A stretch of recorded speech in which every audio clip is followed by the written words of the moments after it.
निरामयम् कालकालमम्बुजाक्षमक्षशूलमक्षरम् काशिकापुराधिनाथ कालभैरवं भजे।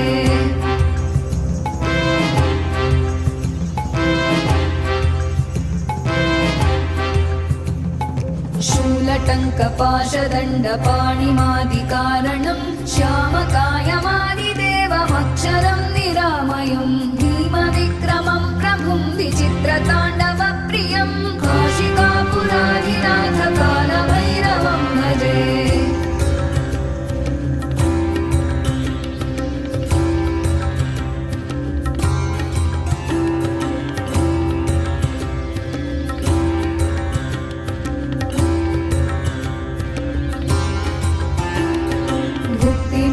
दायकं प्रशस्तचारुविग्रहं भक्तवत्सलं स्थितं समस्तलोकविग्रहं